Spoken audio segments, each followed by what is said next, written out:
quand tu reçois le diplôme, il faut savoir faire la geste. Et c'est les premiers qui vont le faire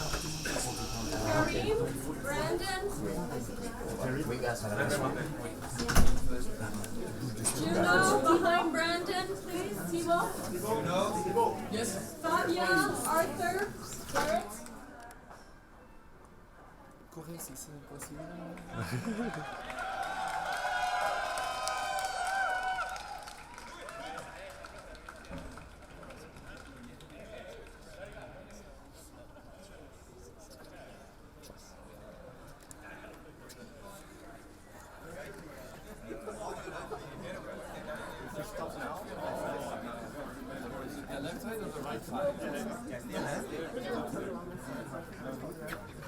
There is some significance.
Lots of seats.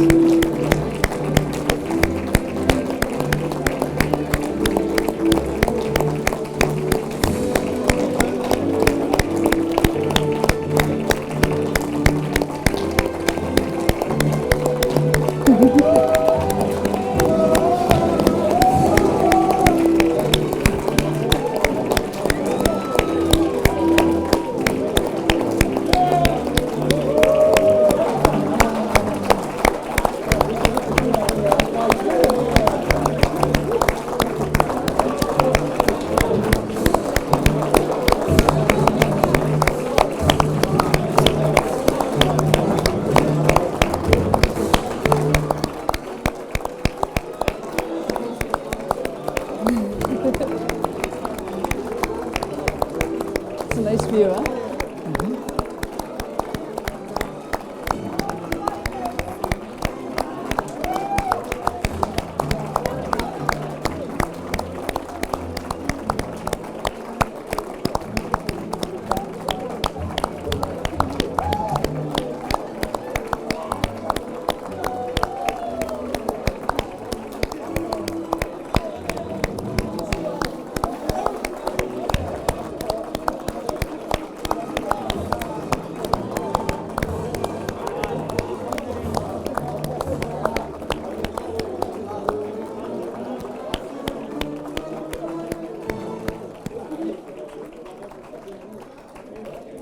You can be seated, please. Welcome.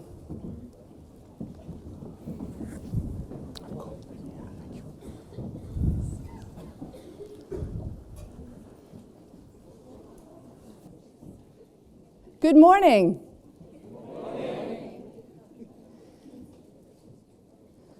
My name is Professor Martha Maznevski, and I have the great privilege of being the MBA Program Director today, and for the last 5 years. And I welcome all of you to the MBA graduation for 2013. Families, friends of the MBAs, representatives from the embassies of India and Malaysia, members of the IMD MBA community who have supported these people in their development, achievements, and lives this year. Welcome to the graduation ceremony for the IMD Master of Business Administration class of 2013. This is a very, very important occasion. We have a group of exceptional leaders here. They are the future of business, of sustainable solutions, and opportunities. They have dedicated this year to learning the fundamentals of business, implementation in complex situations, globalization, and explored what it means to be a leader. They have demonstrated their achievements to us and to stakeholders that have worked with them.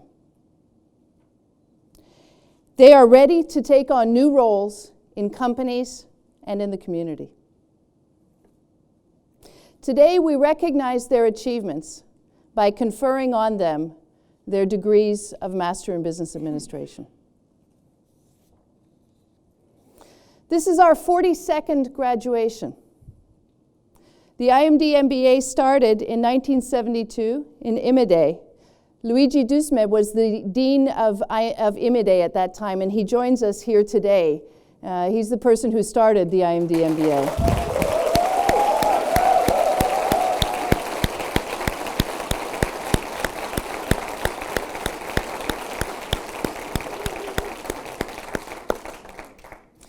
In Switzerland, the IMD MBA degree is recognized under the patronage of the University of Lausanne, and that has been an important partnership throughout the history of the degree. And today we also have with us the rector of the University of Lausanne, Dominique Turpin. Thank you very much.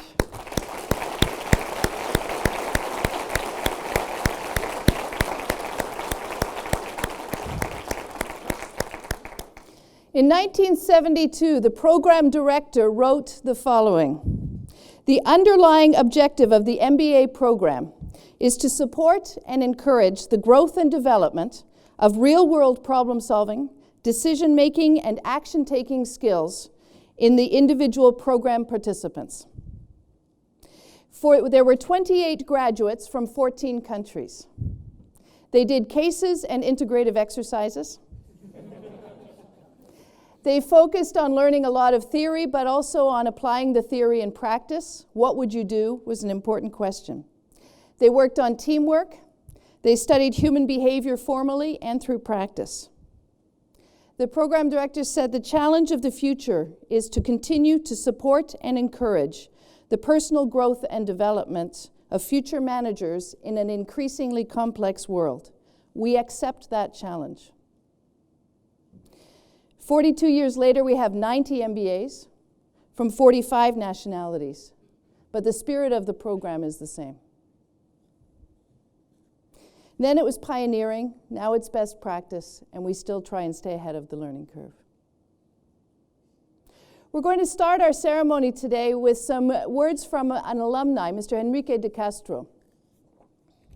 Henrique is the Chief Operating Officer of Yahoo. He's responsible for Yahoo's sales, media, business development, and operations worldwide. Before Yahoo, he was vice president at Google, responsible for their partner business solutions. And before that, he looked after the mobile global media platforms organization, including the launch of YouTube within Google. Before that, he led sales and business development across Western Europe for Dell. And before that, he was a McKinsey consultant working with a lot of different industries. He did his IMD MBA in 2000. Before doing his MBA, he worked in private equity and advertising. So you can see he's worked in a lot of different industries and is quite eclectic. So that's the official bio. He did his MBA in 2000. So of course I went back to the yearbook to see what they said about Henrique in 2000. We find out that he did the first class presentation of the year, and that was a very memorable moment for him, being the first presenter of the class. When he was asked a question about almost anything, whether it was marketing, finance, operations, or OB, his answer was always, "It's all about how you segment." He obviously enjoyed his first integrative exercise. They called them end-of-module exercises then. Apparently, he debated the merits of different distribution channels for motorbikes in an inland Chinese province. Does that sound familiar? And he convinced faculty that he was right and they were wrong. He clearly had an impact on the class, and since his graduation, he has had an impact on the world of technology and how we use the internet in different ways. So please join me in welcoming Henrique.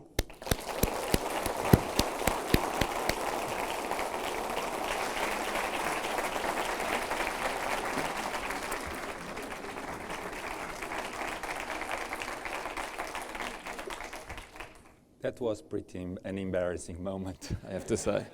Thank you for that, Martha. Thanks to technology, you're going to be remembered forever. Well, thank you.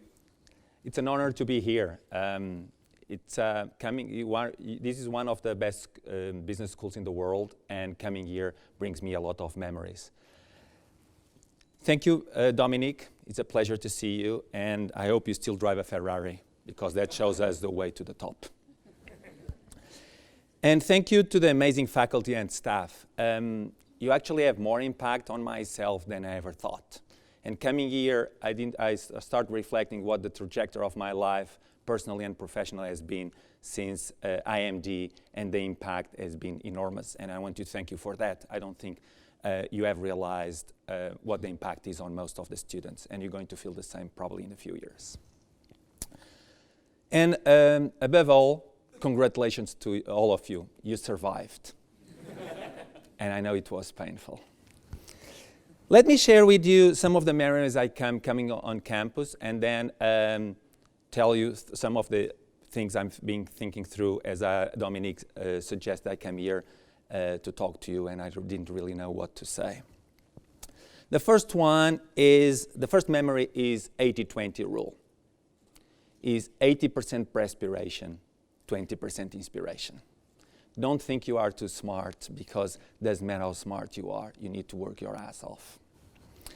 Second thing is always bite more than you can chew, because if you don't bite more than you can chew, you probably not stretch yourself enough. And that was a great learning, and I remember your integrative model was probably something like that. Shock the system. Only to get the worst out of yourselves is the way you get the best out of yourselves. If you didn't get the worst out and the most stretched moments, you're not going to perform the best. So shock your system, and that's going to happen often during your careers. And I remember I just wanted to sleep.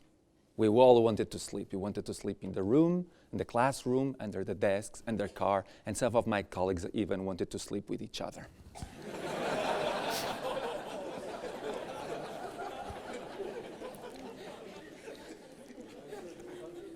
All of this is about expanding your careers. You actually expand your canvas and become broader and broader. So you probably learned from 45 different cultures, different backgrounds, different perspectives, different personalities, different networks, and different language. You cannot imagine, if my English is bad now, you can imagine how bad it was then. These are things that are going to stay with you forever. And that's going to be a key moment. What you experience in the class is a microcosm of what the world is going to be going forward.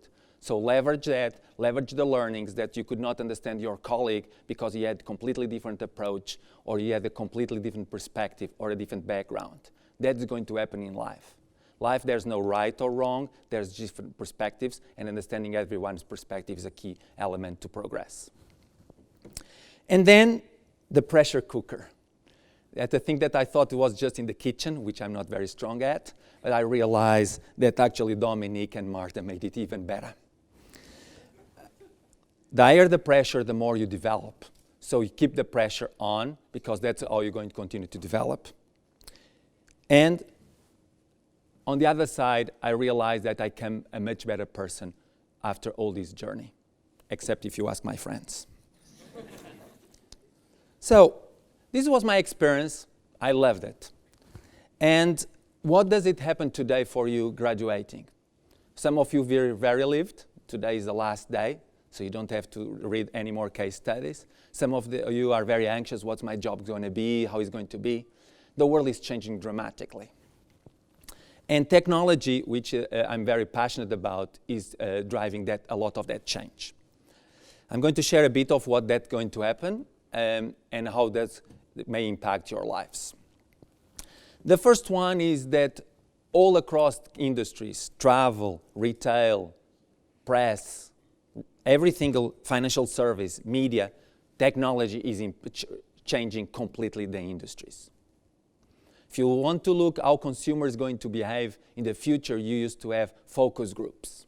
Now, if you do just log in and understand how people search, you can actually have a focus group on steroids. Every day I can exactly know how many people are looking for a car in which color, which model, which place. I don't need to do a focus group to do that. I just get the searches on a search engine and I understand that. I also can understand which, that was for the men. For the women, I can also say what is the nail polish color next season, because you can find that's what you guys are looking for. You also can predict demand, because I can tell you on Wednesday what's going to be the box office of any movie on Friday by looking how people are navigating the web and understanding what they are doing. So I can predict with a confidence of north of 95% what's going to be the box office ahead of the box office itself. That is an amazing thing. Merchandising. Stores are going to change. Stores may become showrooms. You go there and actually you are in the store, you have a view to the whole world. Your shelf is the whole world. Doesn't matter where you are geographically, you can see the whole world and what the product is, what the pricing is, everything. That changes completely the way you look. You're also going to change the sales channels. Who today buy travel on an agency? Most people buy travel online. And supply chain. I was meeting interim minister of a European country, and they were talking about replacing mailboxes with drop boxes. Why? Because there's a conveyor belt building around the world that's going to drop anything at your place twice a day. A TV, a book, a toothbrush, with no extra cost. Or if you want to stretch your mind even further, Amazon is talking about drones. So today, these certificates could be delivered to you by a drone flying. Doesn't need to be by Dominique handing them to you. That's going to be a huge change in the way we think about the world. So why is this important? Not because I love technology, because that's implications how fast the technology is going to change, how fast your careers and your life is going to be impacted. Everybody says advice is good, but good advice is paid. So I'm not going to give you advice today. I'm going to share some of the things I learned through the process and let you think through if they are relevant for you. First is the title of a song I'm not going to sing, Life is a Highway. And why? Because it's really a highway. Don't overplan your career. Ambitious people overplan their career. Successful people actually enjoy the career. Doesn't matter how much you're going to plan. If you're going to execute against your plan, you're probably going to miss most of the good things that's going to happen into you in life. I never thought about technology. I didn't even know how to switch on a computer. That just came my way and I fell in love with it. Completely different from everything I have planned. You're going to do a lot of mistakes. And those going to be look like the end of the world to you. You're going to think, oh, that was a mistake, I screwed it up, I cannot survive. Don't worry about that. Those mistakes are going to help you because you cannot connect the dots going forward, but you can definitely connect the dots backwards. So every time you have a new dot on your life, try to understand what happened in the past and how that dot helps you. Don't look at the future and try to map all the dots because you will not be able to do so. So don't get overly frustrated when things go wrong. Be open and flexible to change. The world is changing so much, you're not going to know what happens in 3 years. And that's, you have to balance between growth, progression, activity, and achievement. Sometimes you're going to want to progress and get the next job and get the next promotion, but careers are not all about promotions. In my case, I went completely, as Marta said, I did completely different things. And it's not the right or wrong, it's just different things I wanted to do. Sometimes you want to broaden your skills, sometimes you want to progress, and those are important. Both of them are important. And you have to, don't take the advice for everyone, just map your own path.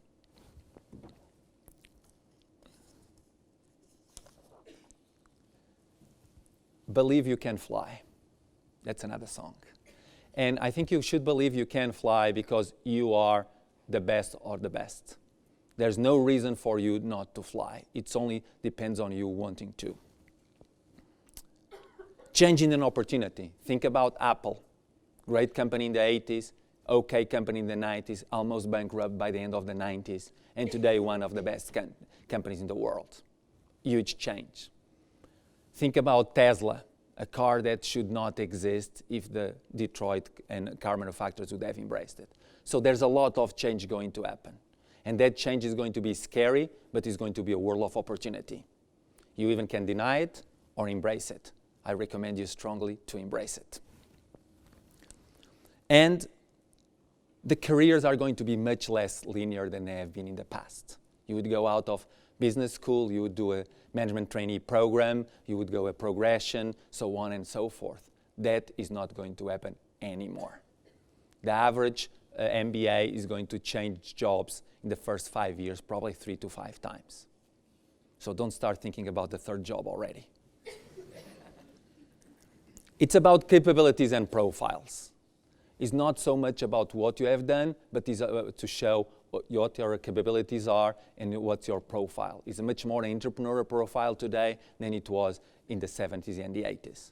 So you need to grasp that. And careers are changing because companies are changing. A lot of what you have learned in the MBA is wrong.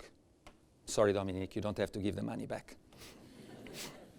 Is wrong. Why? Because the traditional organization designs are completely different than they were. Don't be overly focused on general management.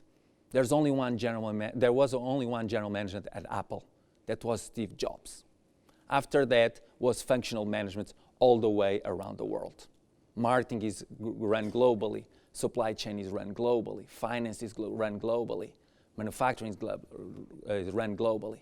And what does that mean? That there's a lot of functional expertise that you can rise to the top without being a general manager. The general management is a concept that is kind of disappearing. What you need to do is to experience different functional abilities and capabilities, because that's going to happen to you to grow. And this is not the case in Apple, it's the case in a lot of companies. As the world gets smaller and smaller, the functions get more and more globalized. And that creates the role of the general manager less needed. And always bite more than you can chew, even if you have to throw it up. Finally, go your own way. For me, going on my own way was about impact. I itched if I was not getting impact. I didn't care about a lot of meetings. I didn't care about a lot of planning. I just wanted to do stuff. That's the way I started. Then I wanted to grow my capabilities. I was curious. I wanted to look for different things. And that's what keeps you awake, and that's how you keep you adaptable, is learning. The learning has not started. You're going to start from now on. Discovery, connections. You need to connect. You have built an amazing network of 90 people here. That people, as another network, explore the network. The network is going to be more important than you ever thought. It's not going to be about what your jobs are. It's the informal networks are going to be more important than the formal networks. That's why you are all on Facebook. And have fun. Have fun along the way, because if you don't have fun, life is too short. Of course, for me, I wanted to travel around the world, so my friends said always that my address was Flight BA C3A. So, things to think about your career. Always learn. Continuously rewire. The same pain you guys had some accounting exercises or some finance exercises, you have to going to do that often. This is not the end, this is the beginning. So you're going to have to rewire it continuously. I start as a doer. It's about what you do. Then the second step of your career is managing. How you manage people, how you work, how you make things happen to the others. It's going to be very interesting to see how you're going to stretch yourself going from a doer to a manager. A lot of people don't know how to do that, and they continue to do. So they actually disempower their teams. Great step, the career. Once you manage, you're ready for the next, which is drive. You actually don't manage anymore. You just push teams to drive and them to execute. So that is another step of your career. And then you move to leadership, which means that you are further and further away from the action. It requires a completely different skill set. It's not about doing yourself, it's not about managing, it's not about controlling and driving, it's about just lead. And lastly, and probably the most difficult one, is inspire. You are so detached from reality, the only thing you have, your job is to get out of the way and inspire people. And in every step, you have to realize where you are. What served you very well in one step is exactly what you should not do in the next step. And usually what most people do, they continue to do very well what they did in the previous. So as you reset your careers, that's a great thing to think about, is how you do, how you're going to manage, how you're going to drive, how you're going to lead, and how you're going to inspire. And all the different people will have different paces to do that. So don't worry that the other guy that was in your class and was not as smart as you are, you think that, is already 2 steps ahead of you. Doesn't really matter. Just do your own path.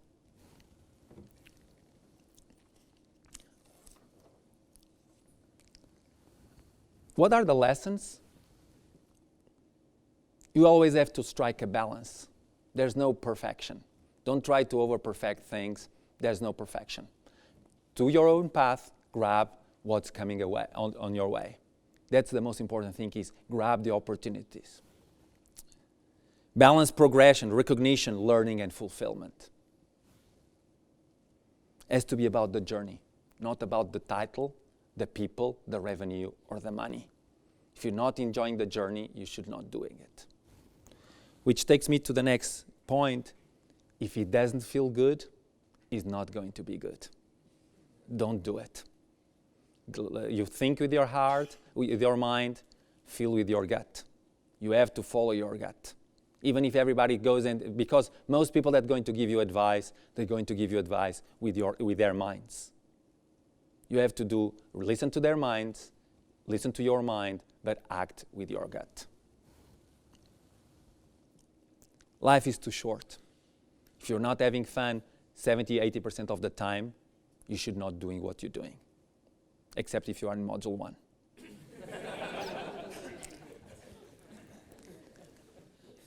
And don't take yourself too seriously.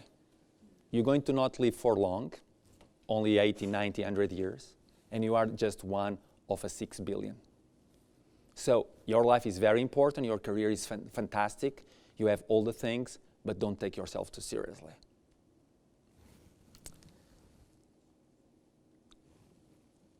You guys are fantastic. I see a lot of achievement. I went through the book last night and this morning. You guys have accomplished a lot. But I think that's just the beginning. I think your potential is even bigger. So you should go outside and change the world. You can do it. It's only the fact that you want to do it. Life is a highway. Map it, but change it. Believe you can fly physically. Never stop, but always enjoy. And above all, don't worry about the mistakes. You're going to connect the dots later when you're going to tell them to your grandson and your granddaughters. Thank you and congratulations.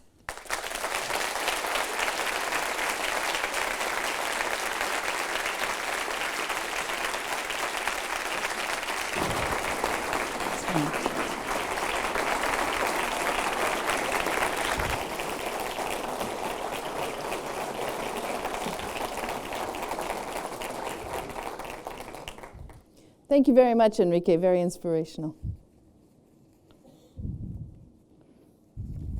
Now we're going to hear from the president of IMD, Dominique Turpin. Dominique has been a professor of marketing here at IMD since 1986. He's a perfect person to be here at IMD. He's French. He completed his PhD in Japan, in Japanese. He has a very, very multicultural life, being equally at home in Europe as in Asia. He was the program director for 5 years in the late 1990s up to 2001. And he has a big spot in his heart for the MBAs. He cares a lot about this program. So we're pleased to have him as president and addressing the class today for this. Professor Turpin will address the class, and then we'll formally grant the degrees. Please welcome Professor Turpin.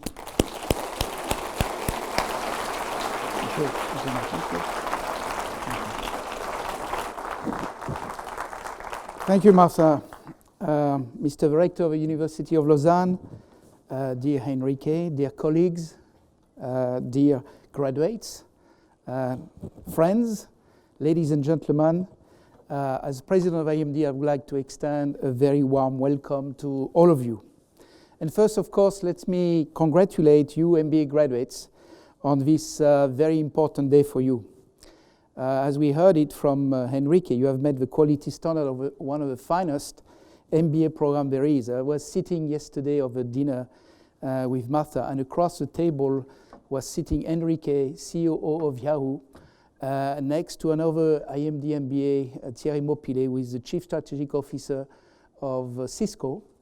And I was thinking, well, we have still a couple of, well-positioned MBA graduates in the Silicon Valley. We have, for example, the Chief Strategic Officer of PayPal, with a former marketing director of Apple Japan, who is doing all kind of things in California. And for a class that graduate only 90 MBAs per year, I felt this is pretty good. So I was very proud of having Henrique and Thierry together with Martha. So I think you have also chosen us. You have shown us a lot of, I would say, confidence by choosing IMD, because obviously you had many choices. You could have gone to another school. So we feel very privileged and very thankful for your choice. Thank you very much. I would like also to extend a very warm thank you to your spouses, partners, families for all the imposition that we have caused you. Sorry to have taken your favorite MBA candidate member away from you to participate in this very rigorous and effort-continuing program. Thank you so much for your hardship.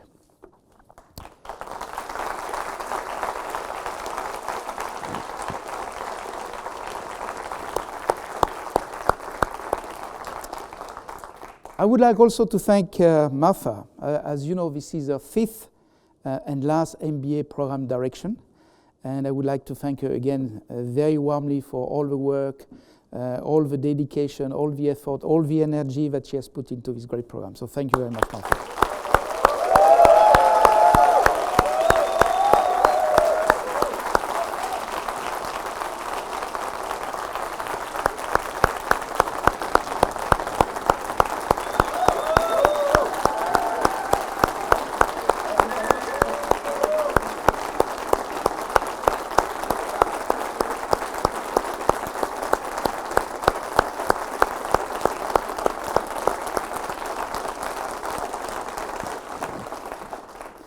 And also I'd like to thank the highly committed MBA team of both faculty and staff for their excellent commitment and execution of the program. I also think they deserve an applause.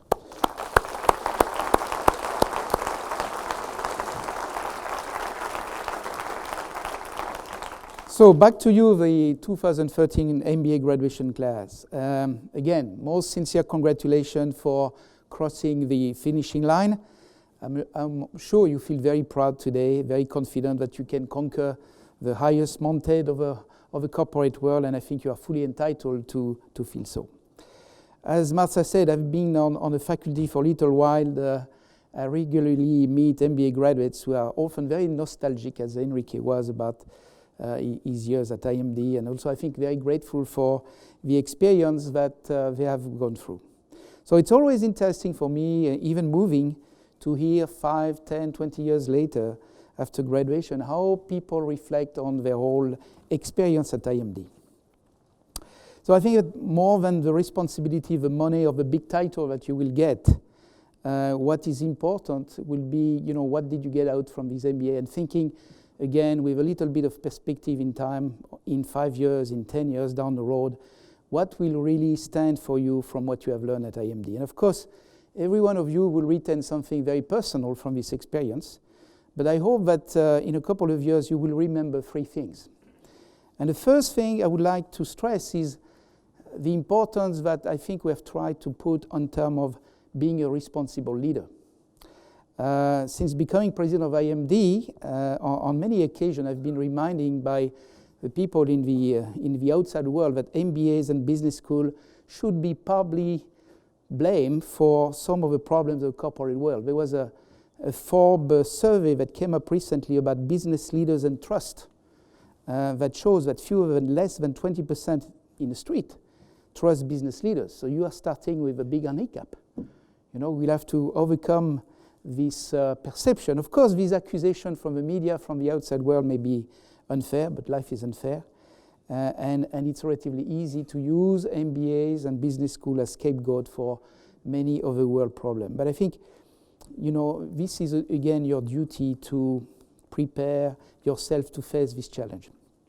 And also, it's indeed our obligation at IMD to do everything we can to prepare you to become truly responsible leaders. And I think we have achieved that in 3 ways. First, by selecting very, very carefully the people that go through this program. Secondly, I think that we have stressed the importance of responsible leadership throughout the whole curriculum over the last 12 months. And third, we tested you, and I think you went through the test, so congratulations. I would add as a personal comment that as business leaders, the one essential quality that you must have if you want to succeed in life is to be a responsible leader, but also to be really truly authentic. So why am I stressing this point? Simply because leadership begins and ends with authenticity. Leadership is not about status, it's about responsibilities, and it's about doing the right thing for others, while again being yourself, even if it means taking some tough decisions that are not going to be appreciated by a number of people. And I can confirm that from my own experience. Sometimes at the top, you feel lonely, you feel misunderstood, you feel miserable, but hopefully it doesn't last very long if you have a secure base, and as Professor George Kohlreiser would suggest. And I think the best secure base you have, in my view, is being really yourself. So as you reach the top of the organization, or when you become responsible for the numbers of people and their families, you will realize that personal values are keys. And remember that, when you are there at the top, all people are smart, all people have demonstrated great leadership, great communication skill, and as a result, your own personal values become key importance to your success. So point number 1, I would say leadership by holiness does not happen. It's not because you have an MBA degree that you are going to be a big boss and things are going to happen. It happens by being responsible, by touching the heart and being truly yourself. The second point I'd like to raise is that, as Henrique said, the world has been probably changing faster over the past 10 years than it has ever had. And we have to deal today with an expression that you may have heard, which is the VUCA world, V-U-C-A. Have you heard about that? V stands for volatile, U for uncertain, C for complexity, and A for ambiguity. And this is, I think, how the world is today. And as Henrique was saying, I think we are pretty bad, actually, at predicting the future, because 25 years ago, nobody would have predicted internet, the rise of Yahoo, the iPad, the rise of China. Economic forecasting in these days is very difficult. As my colleague Carlos Braga would say, the only function of economic forecasting is to make astrology look respectable. So it's probably much more difficult to predict what will happen tomorrow. If you consider the recent Fukushima accident, the Arab Spring, I think it would have been difficult for anyone to have imagined the possibilities of these events to happen and also the magnitude of these events. Similarly, if you consider, the swings in exchange rate, in commodity prices, the euro crisis, the risk of some state going bankrupt, etc., all these events which have been classified by a famous author as black swans, these black swans do exist and probably would be more, numerous in the future. So the challenge of uncertainty is further compounded by increasing complexity. For example, the implication of changing demographics or the growing concern with climate change. Fortunately, concerning the latter, there are some technological options available, but it will probably take some time before we find, solutions to many of the problems. So, despite the uncertainty of the world, the complexity, and possibly plenty of bad news to come, you as leaders have a duty, and it's a duty of optimism.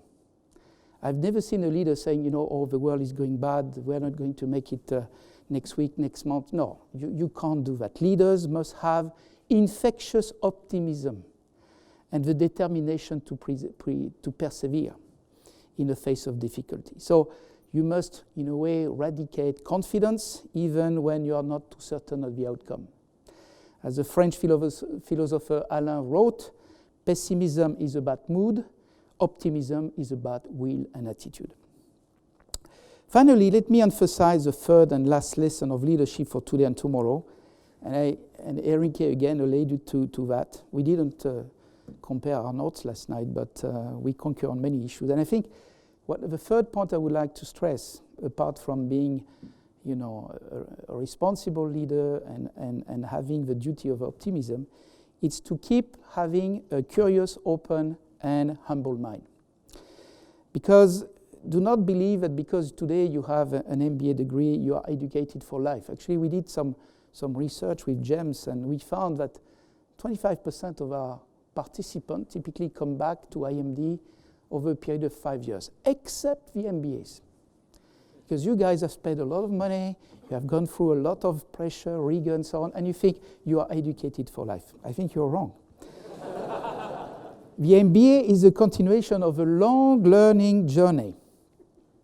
Remember, the world, as Henrique said again, is becoming so complex that you need to keep the humility to learn, to be periodically re-educated, as Mao Zedong would say. Therefore, we hope to see you back at IMD for more learning experiences, in person or virtually. We are currently developing a new tool called IMD in the Cloud that will soon enable you to keep update on the latest concept and ideas in management anytime you want, anywhere you are, any format, iPhone, iPad, tablets, computer, you mention it, so you have no excuse. Having a curious, open, and humble mind allow you to learn continuously and to stay young, alert, and competitive. I think this is very important. The need to keep an open mind and the significance of expressions such as lifelong learning, learning how to unlearn, learning how to learn. This is what I think IMD is all about, and I hope that you will make this expression yours. I hope that you have come to realize that after a year at IMD, the only person who is truly educated is the one who has learned how to learn. Learning is about motivation, enthusiasm, developing habits of mind, and a discipline of thinking. Intelligence without curiosity, in my view, is not much. Therefore, I advise you to be always very curious. So you as business leaders will also be responsible for creating the environment that can allow people in your organization to learn. So I'm not hoping, in fact, I'm highly confident that by reminding you periodically these three principles, behaving as a responsible leader, being ready to deal with complexity and uncertainty and remaining optimist, entertaining continuously a curious open mind, together with all the concepts, the frameworks, the technical tool you have received at IMD, You are now fully prepared to be successful leaders and to make a very positive impact on people's life. So good luck and best wishes of success to every one of you. Thank you very much.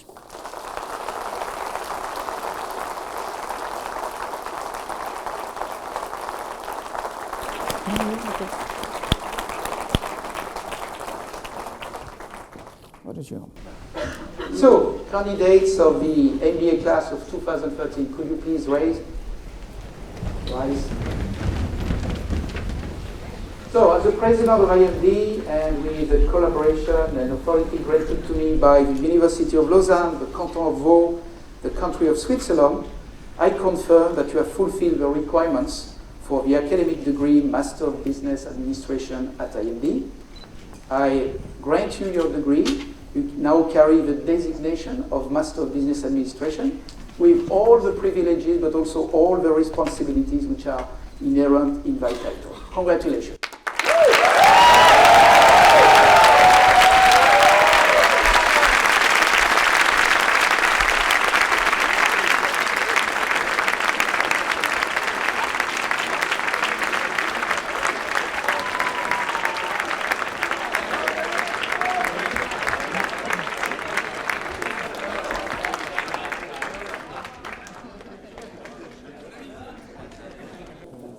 Yeah.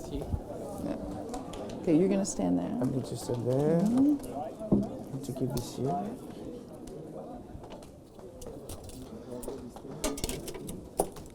Yeah.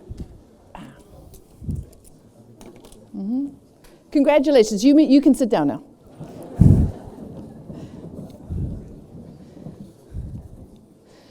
All right, now as a symbol of earning your degree, you get a diploma.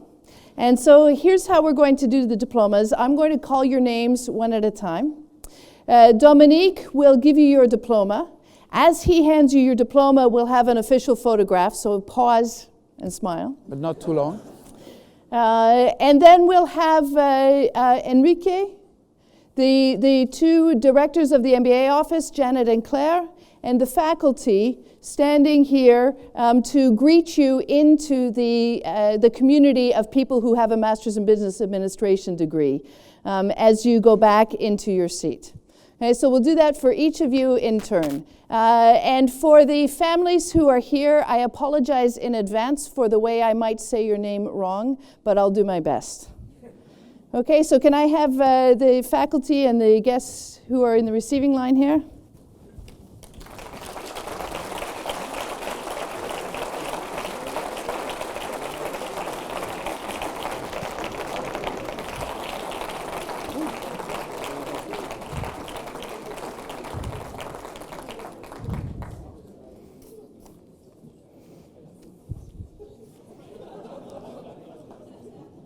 Good. We ready? We're ready. Okay. All right, then let's start. Karim Osama Adham.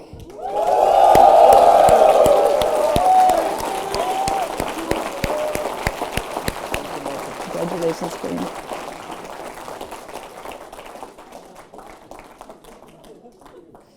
Mark Mehdi Askari.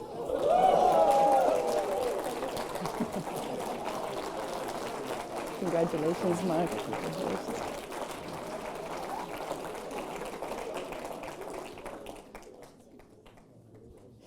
Agnieszka Beiger.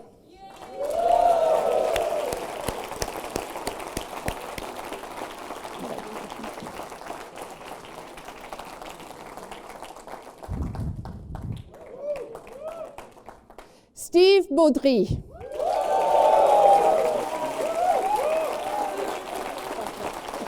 Congratulations, Steve.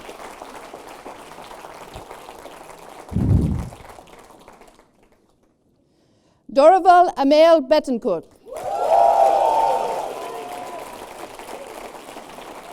Congratulations, Dorival.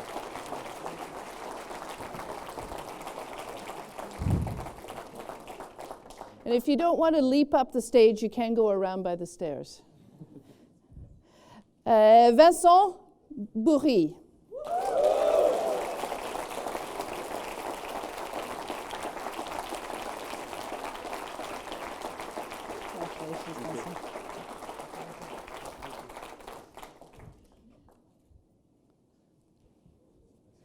Bu Shihuen.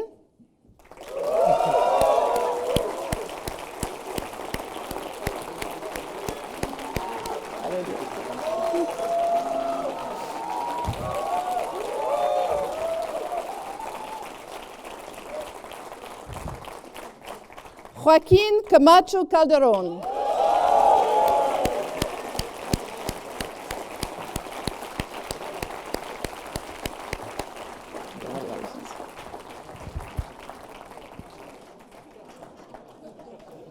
Alex Chow. Oh. Oops. Sorry, I skipped a couple. Oh, Sorry. on a passé? Wait. Okay. Sorry, I didn't forget you. It's coming. Congratulations, Alex. I told you I wouldn't get it perfect. Okay, Hernan Casanova with honors.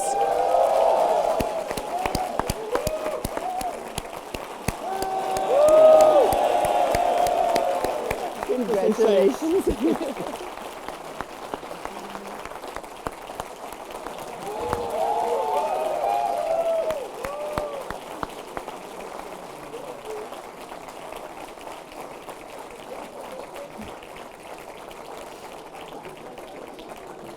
João Castro Vide.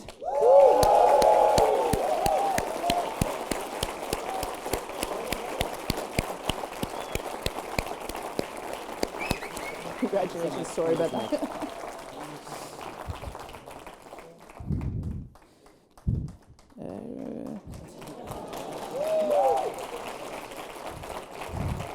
Marc Richard Chauvet.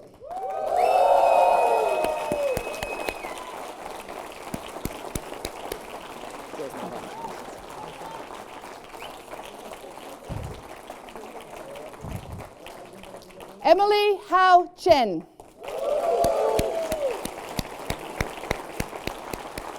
Congratulations, Emily.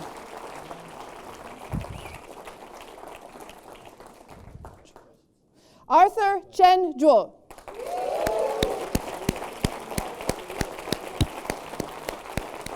Congratulations, Arthur.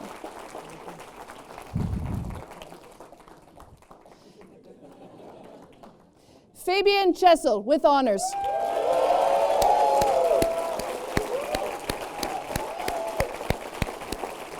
Congratulations, Fabian.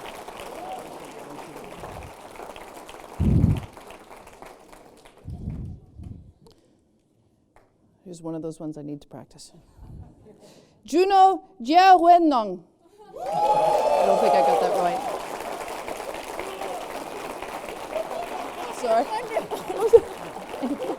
Congratulations.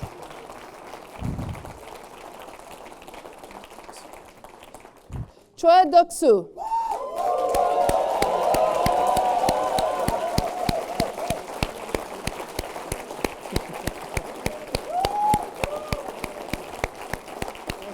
Thank you. Congratulations.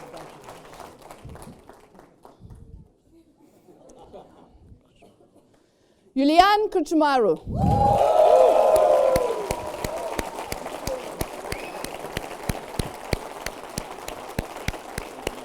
Congratulations, Julian.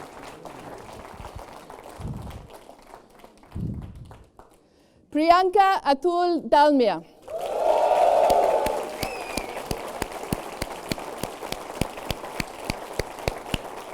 Congratulations, Priyanka.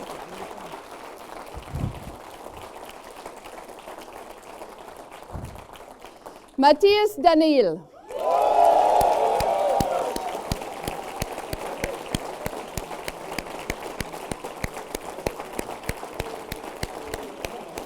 Almost. Congratulations.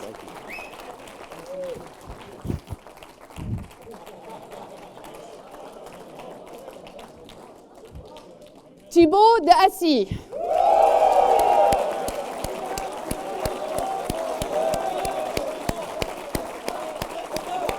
Le président. Congratulations, Thibaut.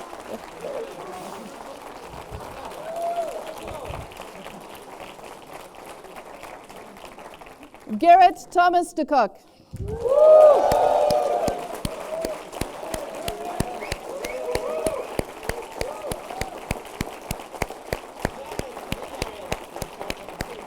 Congratulations, Gary.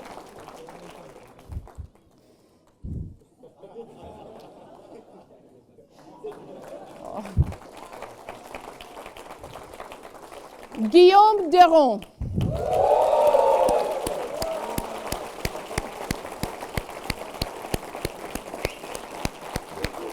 Thank you very much. Congratulations, Thank you. Guillaume. Anton Joyo.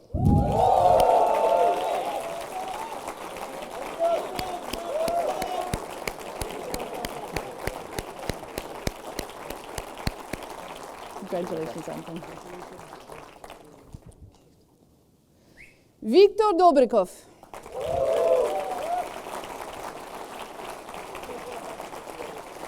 Congratulations, Viktor. Riccardo Drentin.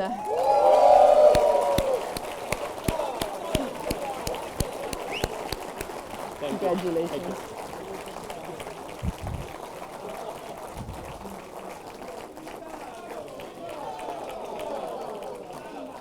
Marie Eriksson.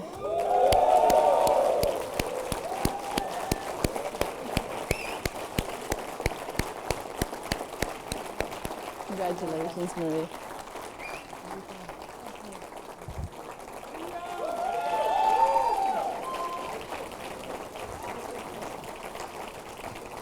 Oscar Escalante.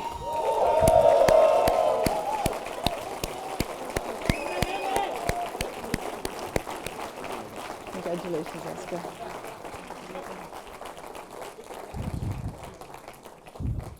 Jacques Fadel.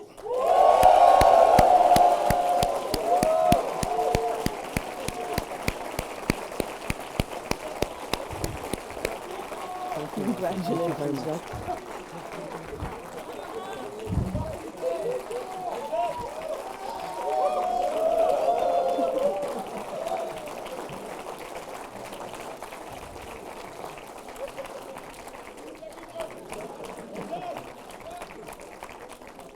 Marco Figueiredo.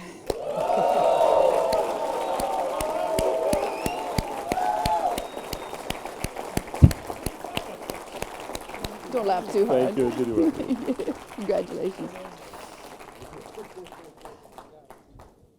Natalia Filchakova.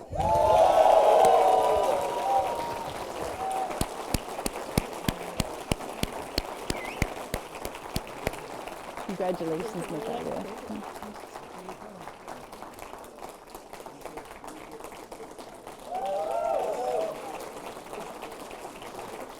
Rodrigo Freitas with honors.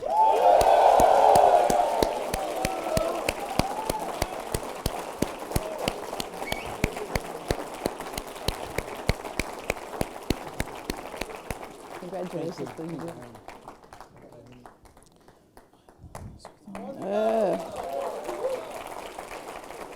Danielle Charlotte Fritz.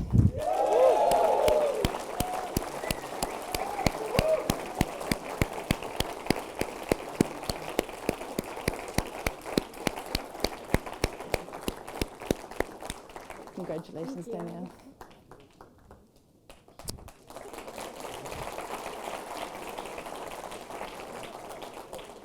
Rafael Nogueira Garcia.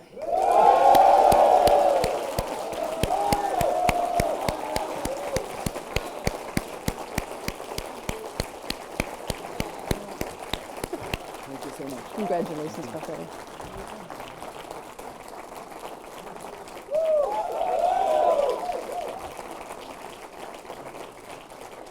Lubomir Gavrilov.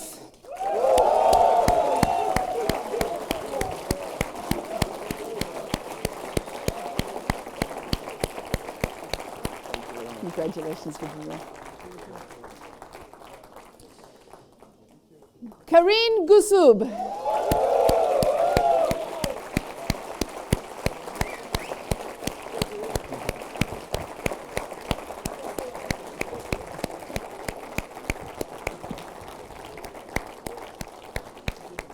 Congratulations, Karine.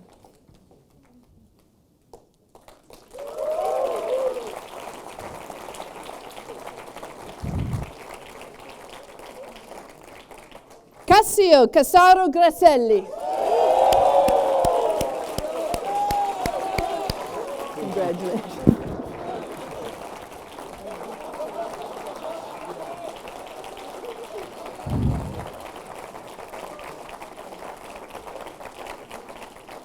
Koji Hayashi.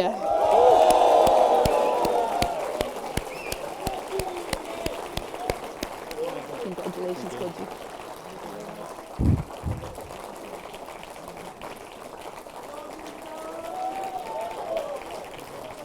Hamad Hussain.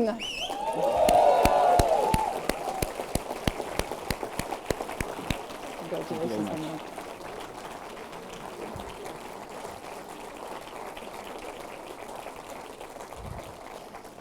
Hagit Jean Goldstein.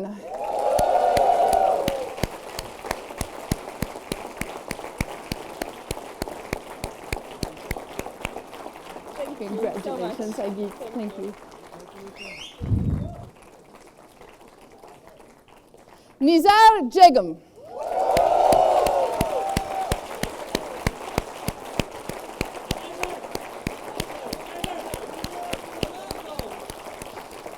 Congratulations, Nizar.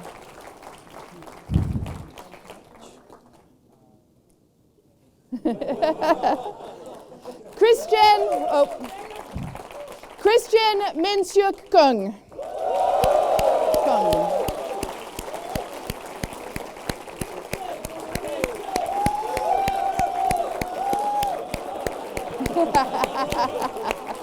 Congratulations.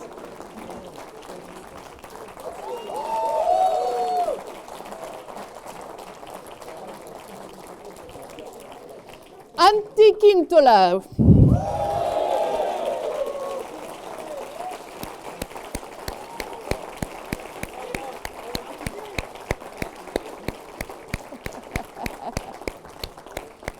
Congratulations, Antti.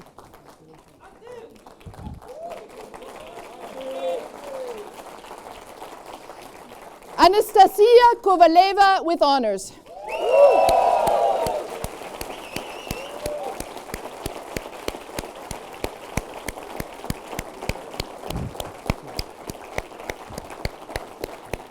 Congratulations, Anna.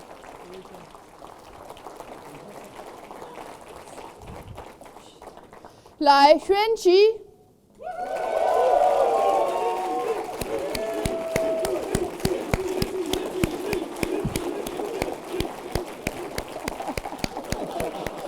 Congratulations. Oh!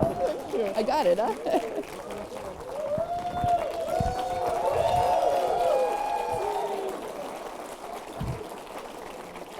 Christophe Lamont with honors.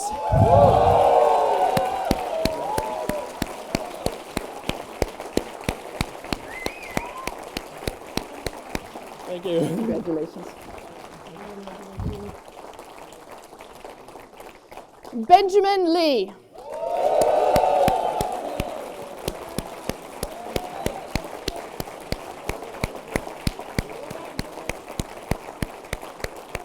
Congratulations, Benjamin.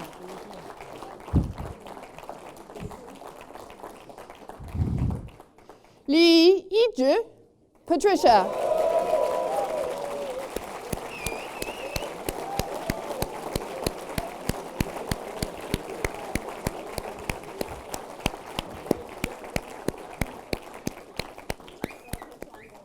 Did I do okay? Thank you. Thank you. Congratulations.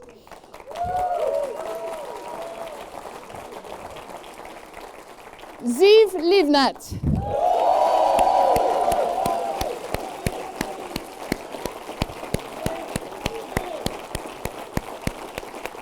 Congratulations, Ziv.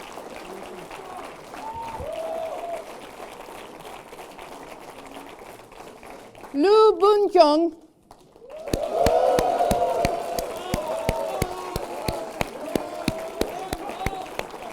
Thank you very much. Thank you.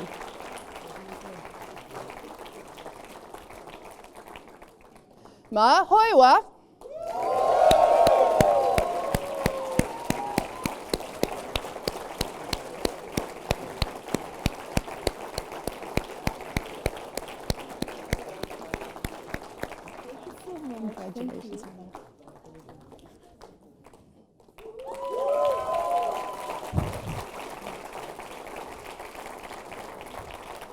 John Cabot Reed McLeod.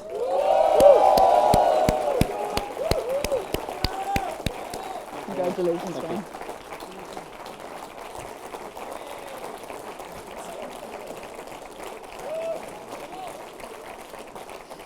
Irena Meitzen with honors.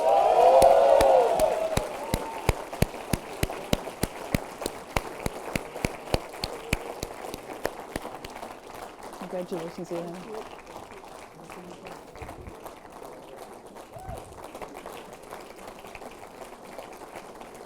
Deepika Malik. You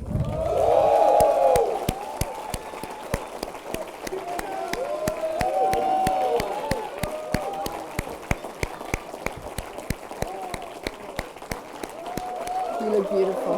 Congratulations.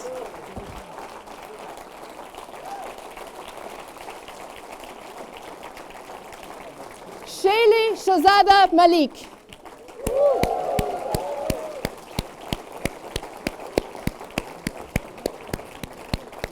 Congratulations, Shaylee.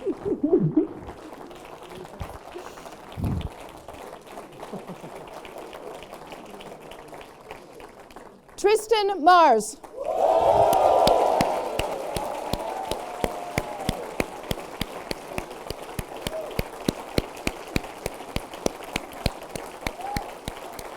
Congratulations, Tristan.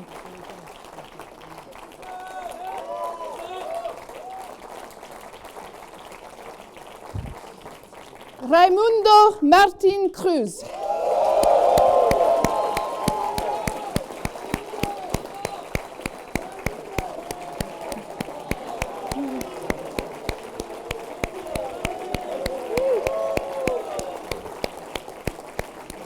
Congratulations, Raimundo.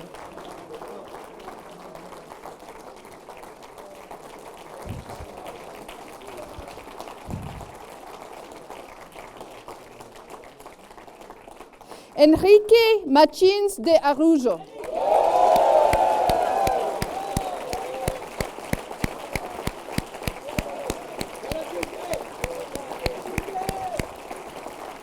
Congratulations, Henrique.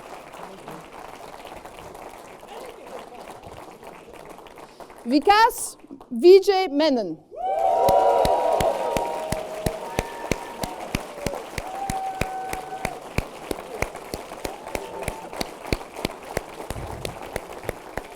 Congratulations, Vikas.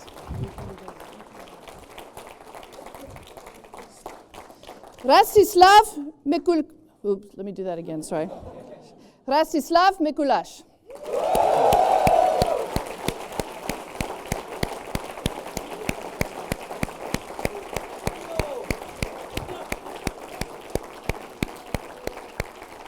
Congratulations, Rastislav.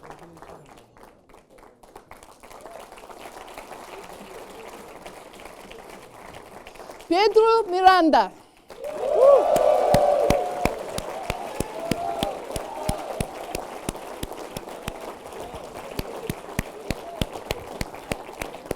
Congratulations, Pedro.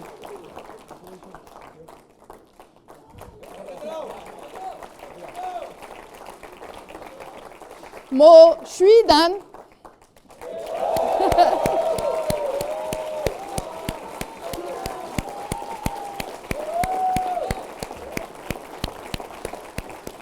Congratulations, Michael.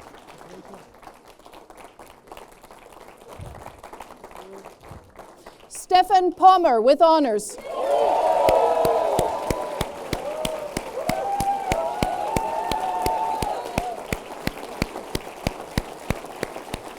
Congratulations, Stefan.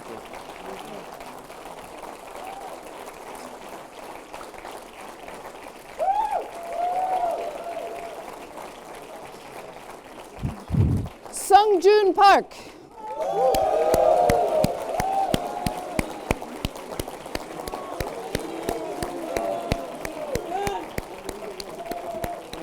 Congratulations, June.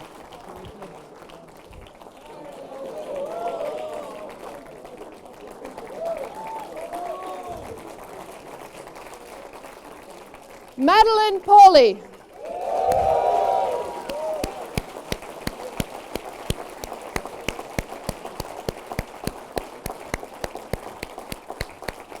Congratulations, Madeline.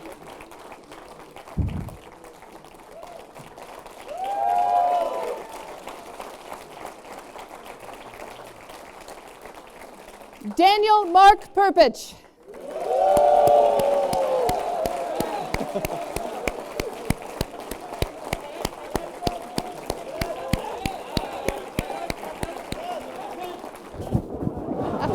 Congratulations, Dan. Wow.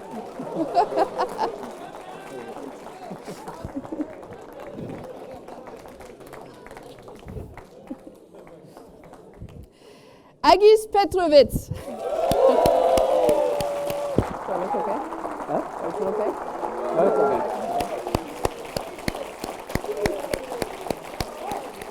Congratulations, Agis.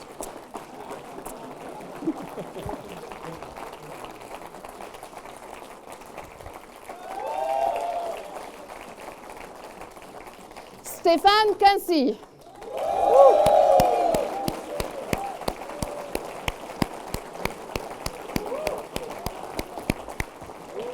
Thank you.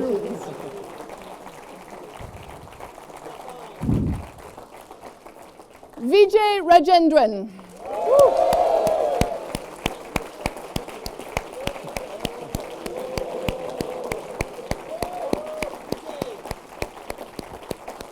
Congratulations, Vijay.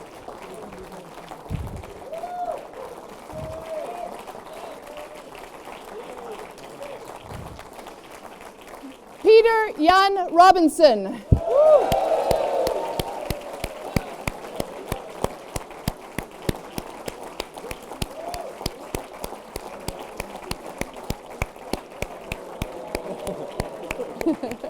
Congratulations.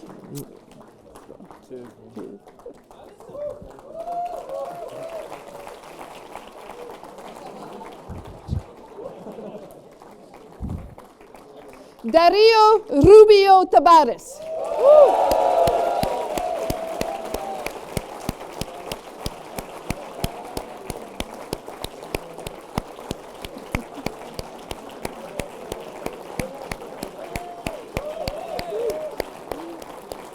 Congratulations, Dario.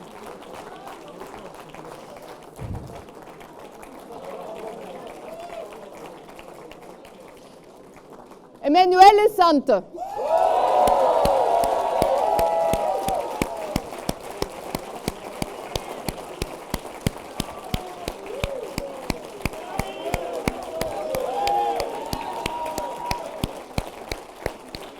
Congratulations, Emanuele.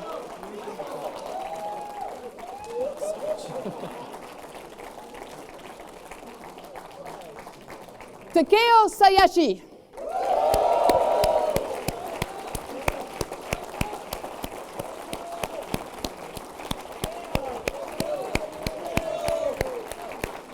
Congratulations.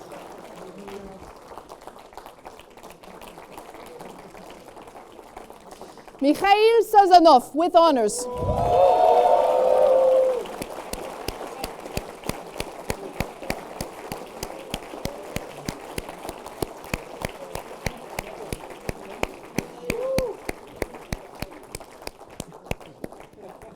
Congratulations, Vic.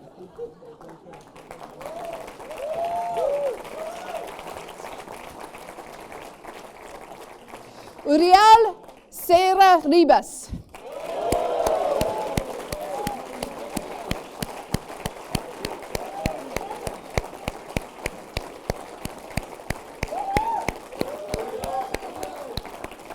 Congratulations, Uriel. Jason Jung-Hoon Shin.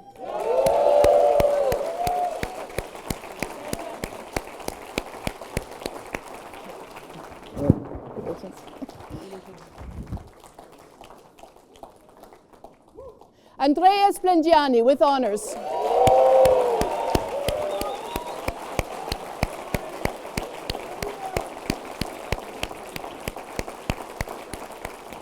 Congratulations, Andrea.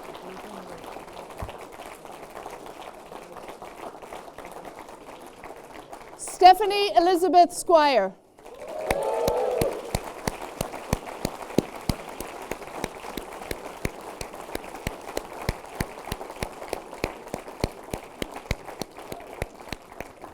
Congratulations, Stephanie.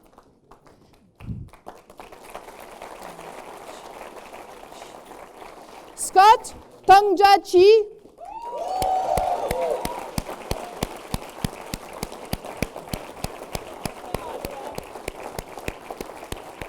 Thank you so much, Martha. Congratulations, Scott. Panos Trinkler.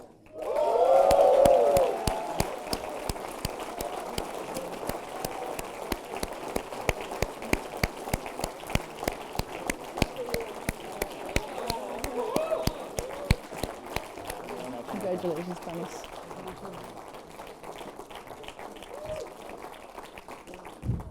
Isaac Zalekoglu with honors.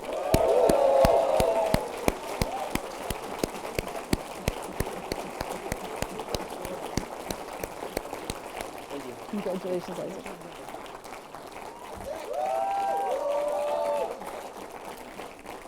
Jane Valentine.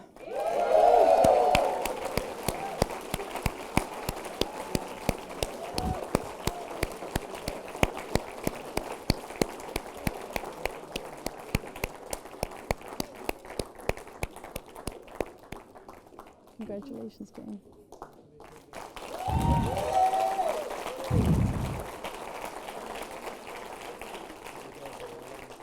Thomas Verbeke.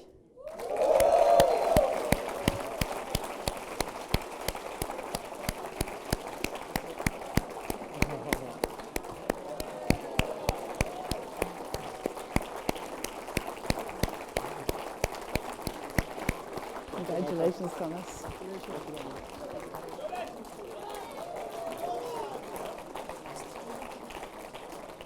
Bogdan Volostrigov with honors.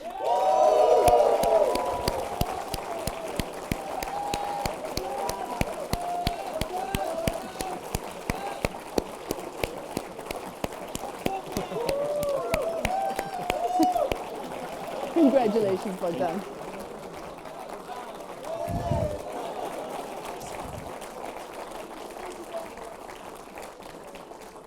Alessandra Vuauto.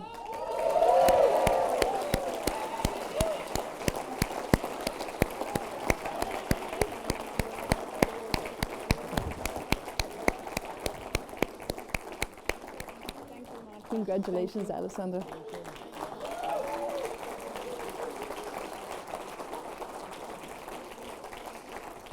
Andrea Wang.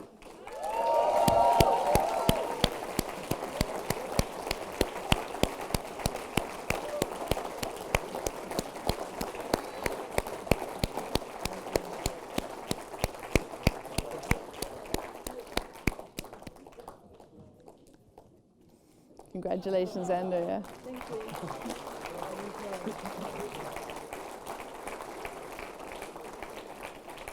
Mazen Wazni.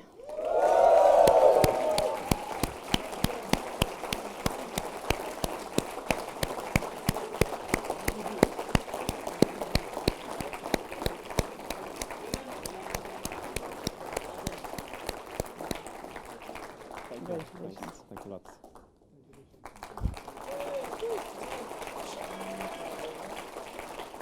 Stefan Wunschläger.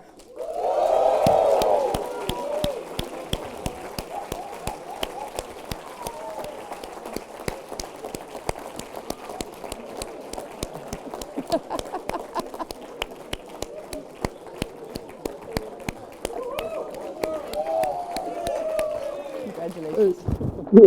Congratulations.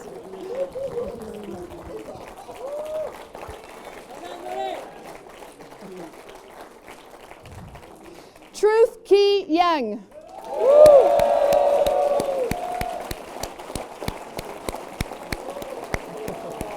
Wow. Beautiful. Congratulations. Congratulations.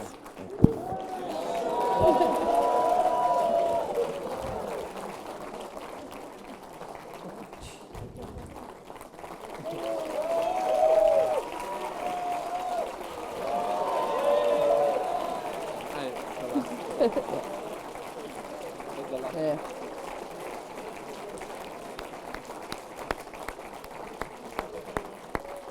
Dominique, you have one more diploma, right? Yes. Okay, good. All right. Young Inji.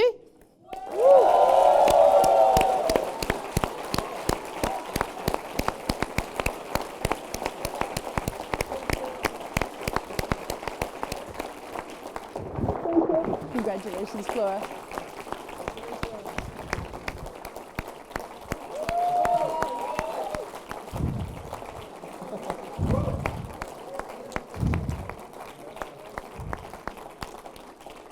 Okay.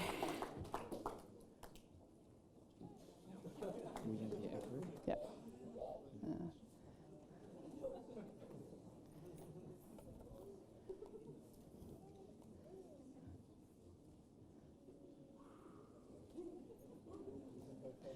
Congratulations, everyone.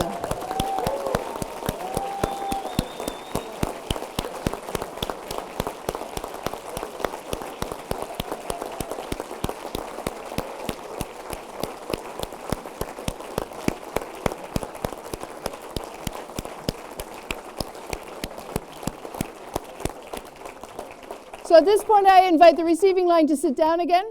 And Dominique and I have a couple of awards to give out. We have 2 awards that we give at graduation for specific contributions in the class. The first is the Michael Hepper Award, which Dominique will give out.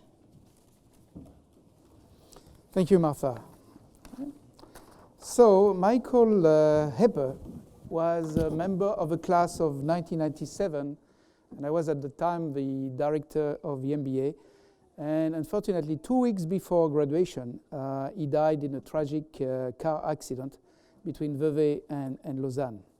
So as a tribute to Michael selflessness and altruism, his classmates decided to create a special award that recognizes a member of each MBA class for their contribution to those qualities. By altruism, we mean a high degree of willingness to do things that benefit other people, irrespective of advantage for yourself, maybe to your own disadvantage. Selflessness, someone who gives priorities to others. And the winners of this year's Michael Hepper Award is to be known kind, thoughtful, caring about the success and the well-being of his team and teammates, always positive, nominated by a diverse range of his classmates from many different nationalities and experiences. And this year, the Michael Hepper Award winner is Philip Boo.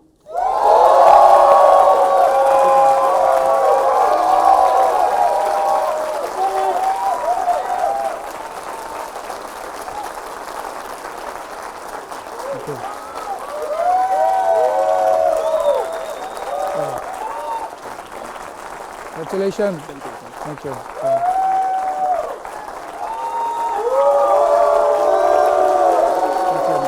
Hold on, bravo. Don't need me, man. My glasses?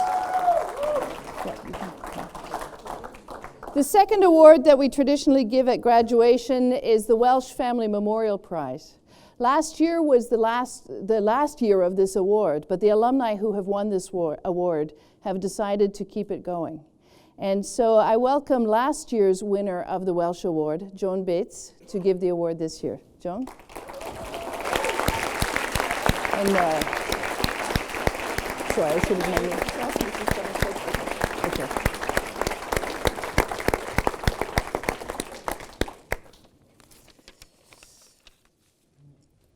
Dear MBA graduates, congratulations.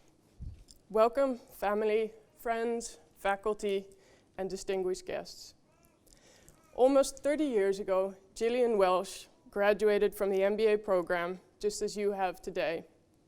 By that time, she had already worked as a teacher, traveled the world, and had written speeches and policies for the first female minister of the Australian Parliament. After graduation, she went on to have a successful career in business and helped IMD write a number of cases on the basis of her experience. Gillian was a driven person with a warm heart. She had a broad interest in the affairs of her fellow humans and always offered help and encouragement to those whom she felt could use a bit of extra strength. Tragically, she lost her life to cancer in 1999, but true to her character, prior to her passing, she instigated the Welsh Family Memorial Prize for the best all-round female in the MBA class. You may wonder why she did this. Because in her class of 60, she was one of only the 12 women, and over the past 30 years, this percentage hasn't increased a great deal. Because out of her own work experience, she knew that it was not an equal playing field in the world of business, and that even with an MBA degree, women still face obstacles unseen or unfelt by men. I received this award last year, and it's hard to bring across to you the real impact the award has had on my life and on the life of the 14 others. It has meant that every time we have come across an obstacle, either in our work or personal life, we have had the courage and the confidence to trust our own judgment and to keep going.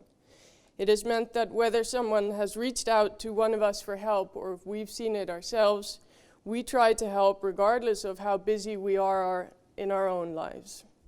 It has allowed us to set up our own business, to hold off for the right job, and to move across continents, either alone or with our families. It is because of that impact, the 15 of us have decided to keep Gillian's legacy going past these 15 awards. I know that vast improvements have been made over the years for the position of women. Gillian would have been delighted to know that we've had a wonderful female program director in the form of Martha over the past 5 years. But the fact that with the current rate of improvement, women will still only account for less than 20% of seats in Europe's executive committees in 8 years from now shows for me that there is still need for such an award. The qualities that we look for in an individual for the award are very much a reflection of Gillian's character, but also those that I think each of us would like to see in a leader that we experience. They include a moral force of character, common sense, and scholastic attainment, but also truth, courage, kindliness, and fellowship. And this award does not come without responsibilities. As an award winner, we expect of you to hold on to those qualities, to lead by example, and to be a sponsor for young women in the workplace. This year's winner has been described as grounded and selfless. She's considered by others as a motivator, and through her openness has shared her knowledge and expertise to the benefit of her classmates and the IMD community as a whole. It therefore gives Marije and me the great pleasure to give the award to Irina Marsen.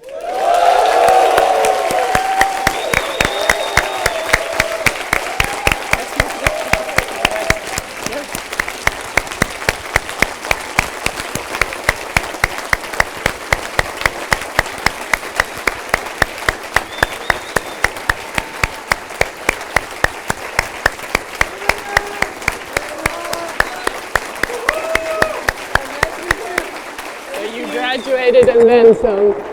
Congratulations.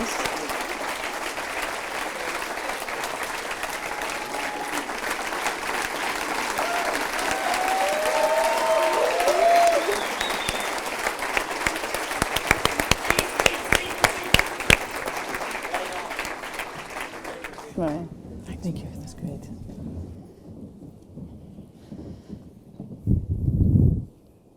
Congratulations, Elena. Now it's time to hear from the MBA class themselves. The class selected one of their classmates to represent them in a speech at graduation. They selected Mr. Truth Yang. Truth is from the US with Korean origins in his family. Like our speaker, our alumni speaker, Henrique, Truth has been a consultant, and he's now looking to take his career in directions that influence infrastructure around the world. Different kind of infrastructure, but also infrastructure. my first memory of Truth making a difference in the class and having an impact on the class was actually through his family. Early in the year, it was Truth's birthday, and when we came in after lunch, we all had little candies on the desk that had a little note that said, it's my birthday, give me a high five, Truth. And we had to kind of stop everything for a few minutes while everybody gave Truth a high five. Remember that? Truth leads by example. He brings harmony and he inspires confidence. Truth lives up to his name. He's a role model for integrity. He's an avid participator in mafia games. A lot of different community activities and music.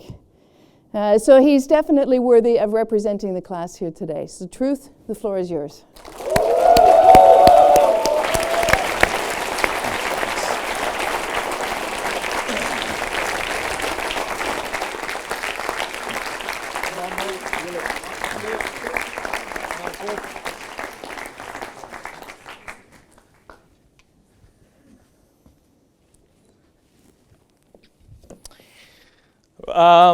Well, I actually just checked before I came up here to see if there's something in here, and I think we are all done. You know, it's actually funny being here because everyone said, probably half the class said, Truth, you're going to speak, congratulations, do a good job, and don't tell my parents what I did this past year. Well, as we learned through the leadership, I will perhaps go down into the iceberg a little bit deeper and explain a little bit as to what actually went on here. So as Martha said, my name is Truth Yang, and contrary to my last name, I'm not Chinese. Contrary to my looks, I'm not Korean. I am an American. And I would like to tell you guys of one of the favorite places that I like to go. It's not a shopping mall. It's not Costco. But it's actually the International Concourse at an airport. Because you see, as Martha said, I was a former consultant. I say that very happily. I used to travel quite a lot, and I would have long layovers at one particular airport. It was the Atlanta International Airport. So whenever I had long layovers, I would go to my favorite concourse. It would be concourse E and F. I'd go to my favorite spot, which would be a Starbucks. I would get a small Frappuccino, which basically meant that it was a half a liter of a poor excuse of a coffee. And I would listen to Taylor Swift playing in the background.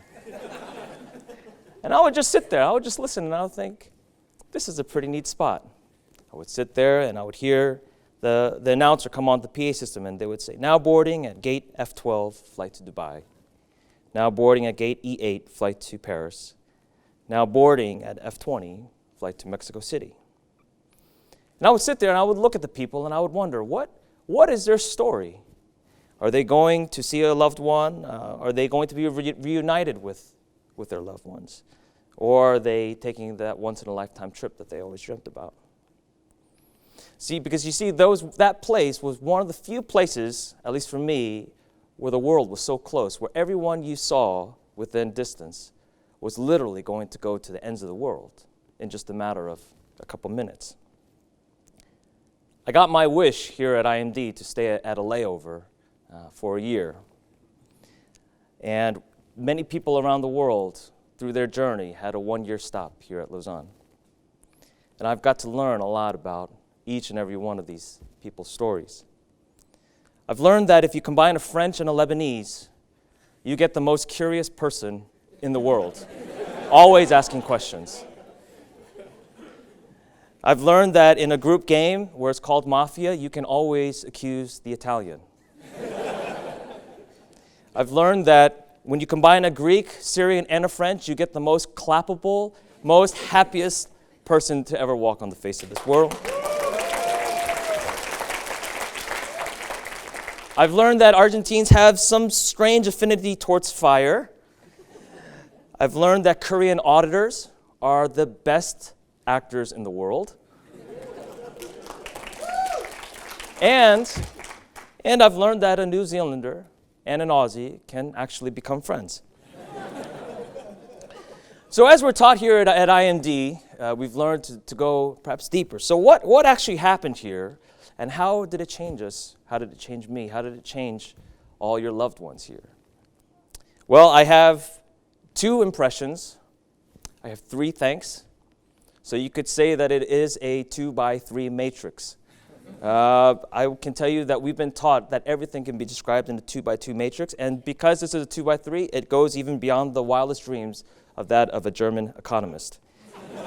So before I go, I would like to just pose it to the faculty with your nice gowns that it is indeed your turn to find the red thread in what I'm about to say. So the first is about having dreams. That was the first impression. And the story is about South Africa. Because you see, every year, IMD makes it a point to visit a country facing a business challenge. But not only a business challenge, but political and cultural obstacles. And ever since 2009, we visited South Africa. So aside from working with small, medium businesses, as well as large multinationals, we spent time engaging with the culture. We rode bikes through with the locals, we cooked, we learned how to dance, and some of us, we played football, like 18 of us. So on that Saturday, we got off the bus and we were met with the most beautiful faces I think we've perhaps ever seen. And of course, we were all lining up, and when it came to introductions, we introduced ourselves in the way we were trained all year. Came to my turn, and I said, "Hi, my name is Truth. I have 10 years of experience in strategy consultant business development." And then someone gently reminded me that it's not a networking event. So of course, we played like we were 10 years old, and it was great to just give a little bit to the kids. And afterwards, we sat down with the kids to have lunch, and I sat with 3 beautiful young girls from age 10 to 12. But a little bit about Soweto, basically the place where we were in South Africa. About 4 million people live there, and it plays a big role in South Africa. They say that when Soweto sneezes, South Africa catches a cold. But more importantly about these young girls, about 40% of boys commit rape. 1 in every 4 girls are a victim of rape before their age of 18. And perhaps more shockingly, infants as young as 6 months were also called victims of rape. So in spite of this, I was sitting with these 3 girls, and they were telling me their dreams. One wanted to be a fashion designer, another wanted to be a medical scientist, and another a lawyer. These dreams were keeping them off the streets, in school, as well as playing football. And so here I was, when they were telling me these dreams, and I thought, I have some accomplishment. But then I realized that at that moment, it wasn't me teaching them. It was them teaching me a little bit about how to dream in the face of perseverance. This year, we've taught to explore our passions and our dreams, to try out our pursuits and to live on the edge. We've had many dreams, like, for instance, our friend from Italy, who one day wants to open up her own shoe line for men. Our friend from Venezuela, who wants to one day open up his own tennis academy. Our friend from Switzerland, who wants to expand his African milk business. We've been taught that as long as we don't give up, we can't fail. And I can surely say that we won't fail. We learned as much as I learned that Saturday afternoon, that dreams aren't just for kids, it's actually for all of us. The second impression I have that I learned this year was about living a legacy, and that's precisely, I think, why we came. And I'd like to share with you a little bit about a personal story of my mother. She was a great person. She raised a great son. She raised 2 others, family of 4. But not only that, she dedicated herself to the local Korean American community in the Washington, D.C. area. She helped those who moved into the area and got acquainted with the new environment, and she put herself fully immersed into the local church. She passed 2 weeks before my wife and I were set to be married. And it was perhaps the most difficult moment of my life. And so at the funeral, many hundreds upon hundreds came, and they grieved, but they had a grief with a sense of gratitude. They shook my hand, they looked into my eyes, and they paid their appreciation even through that hard moment. And I even remember a 14-year-old girl who barely knew my mom. She wrote on her Zanga, if you guys remember Zanga, saying that while she didn't know my mom, she wanted to live a life that made an impact on others. That night, I wasn't just her son. I was her admirer. I admired her for the life that she lived, and she was my motivation for coming here, to build my legacy in the world of international economic development. But guess what? That's not just the reason why I came. We have a friend from Cape Verde who's committed to share the joy that's in his heart to those who are less fortunate. We have a friend from Lebanon who's committed to strengthen humanity through peace.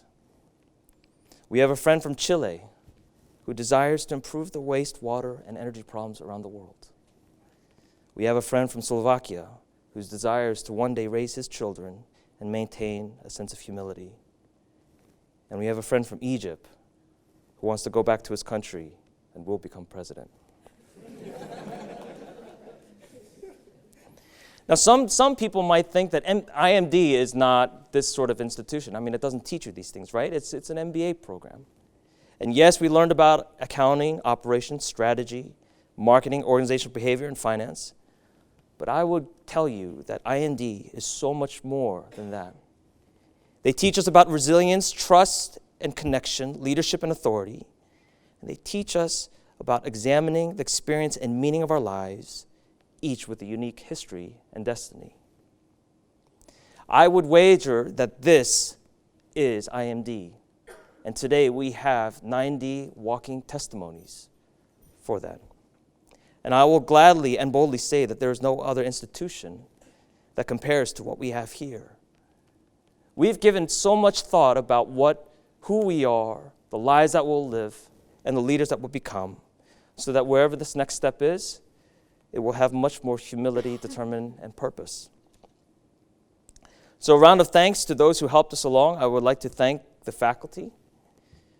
Thanks to you, a night eating bonbons will never be a night eating bonbons ever again.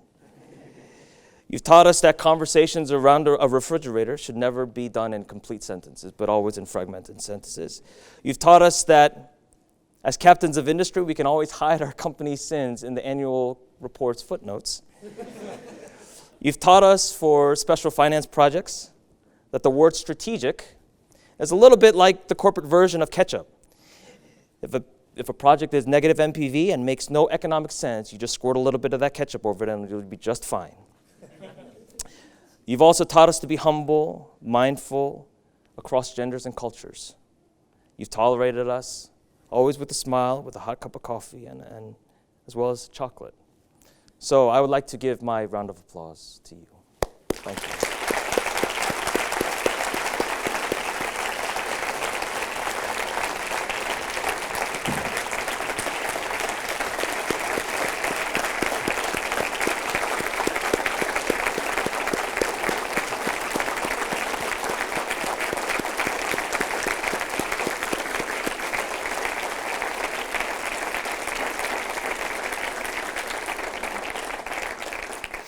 The next people I'd like to thank are our loved ones, both everyone here. You know, the spirit inside this room is quite fascinating. I'm very tempted to invite you to a barbecue. But today I'm not sure I'm not really sure if I can promise that it's over, because you see, there's always a message either on Yammer in our inbox saying that we owe the program a one-page summary of something. But really, thank you so much to the loved ones. You guys ran alongside of us and shared in this grueling race throughout this year. Through phone calls, Skypes, weekend visits, or daily hugs, you gave us both strength and peace during this moment of time. I would like to say that the diploma that we have in our hands is not something that we earned together.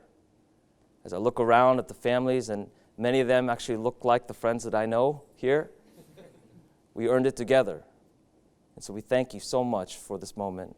And if I could, your names would be inscribed in this diploma. So a round of applause to you.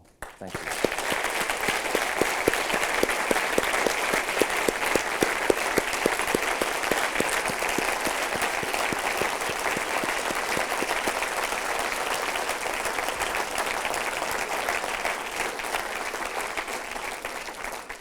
And so to the last thanks is, and that's to my friends, to the 90 crazy people that I've got to spend time more than my spouse and my children. We'll be known as the 42nd class of 90, 45 nationalities. We speak in average 4 languages, average age 31, with 7 years of experience. That's what it says on the brochure. I checked it, actually. But that really means nothing, because you guys are my dear friends. And I would say that this departure, leaving, and the experience that we'll have in the groups will perhaps not be relived because it's over. And the bonds that we've created were real, and this departure makes it all the more difficult. But it actually reminds me of a story, and you guys know I like stories, so I'll tell you another story. And this was a story of 2 men with unique backgrounds, different backgrounds in the 1960s.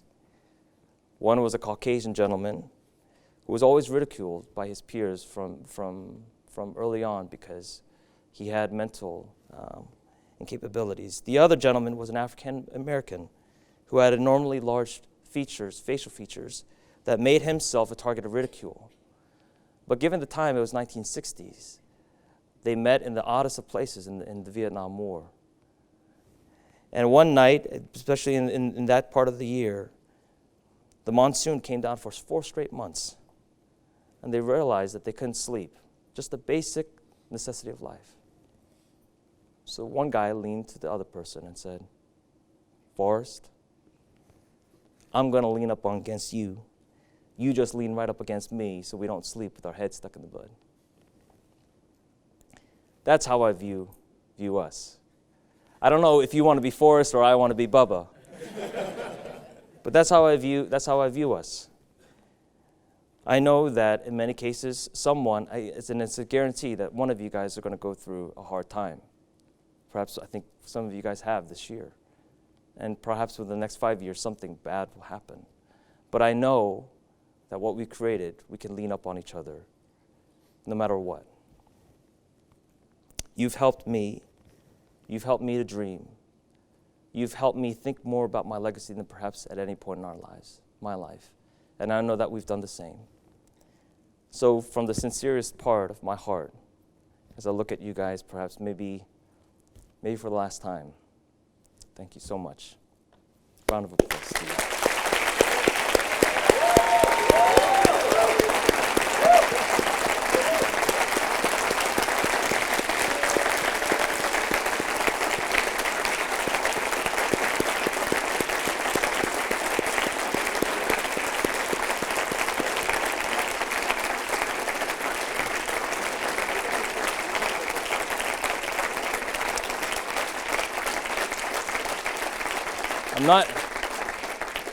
I'd like to end this time because I know that this is perhaps the longest we've gone throughout this year without having a bathroom break.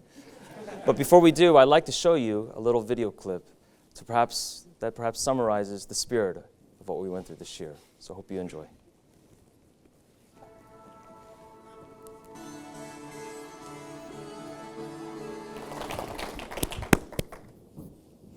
We are almost done. Thank you, Truth. That was beautiful. It was brilliant.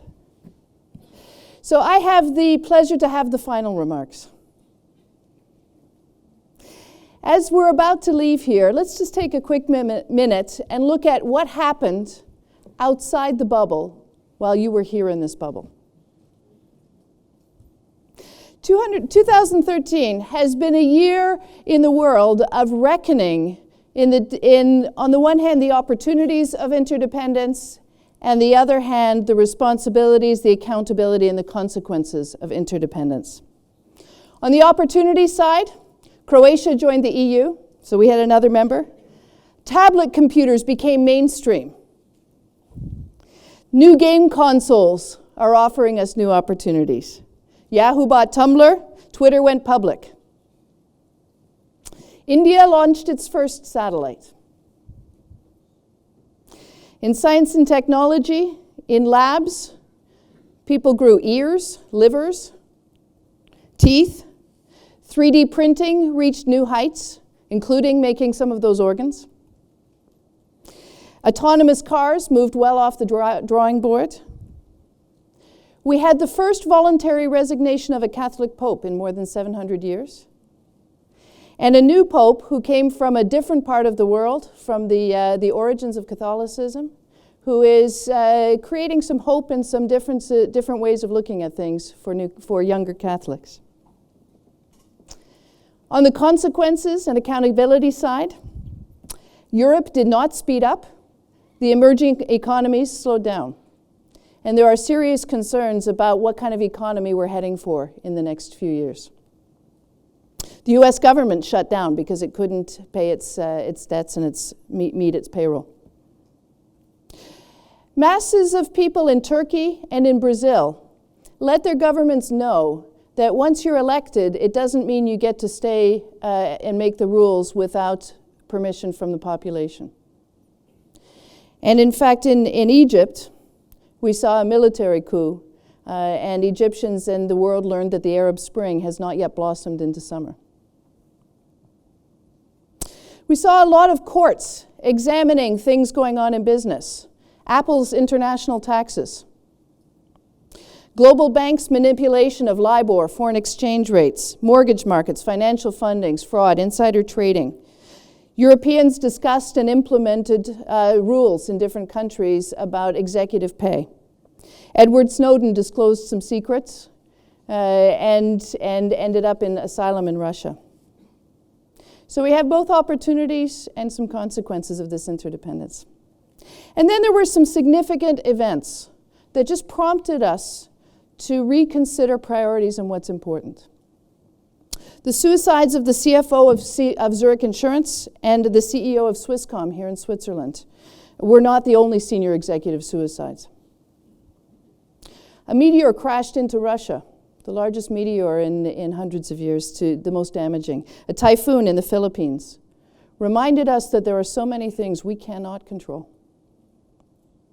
Collapsed industrial buildings, a bombing in the Boston Marathon, a terrorist attack in the Nairobi shopping mall, all reminded us that irresponsibility and pure evil can hurt tragically.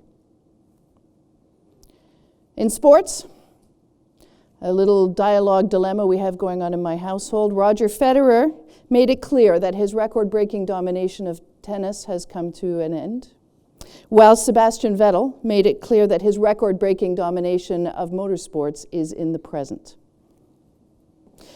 We lost some world leaders who have had significant influence beyond their country's boundaries and beyond their times, including Hugo Chavez, Margaret Thatcher, and, of course, last night, Nelson Mandela. And I'll say a few words about that in a minute. We welcomed 5 babies to the MBA family this year. We have another one coming any day.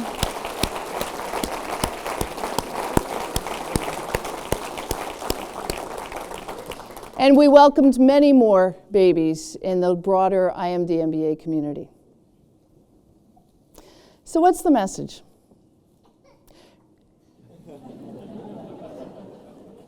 While you've been here, things have been happening out there. And sometimes it was hard for us to be here knowing that things were happening out there.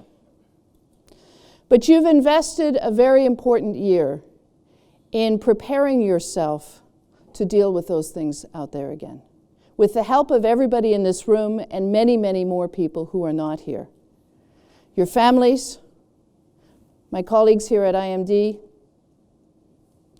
we have all worked hard to help you with this year. And you're ready. It is time to go back out there. The world really needs you. They need you to help take care of those opportunities. They need you to address those consequences and problems. And you are ready.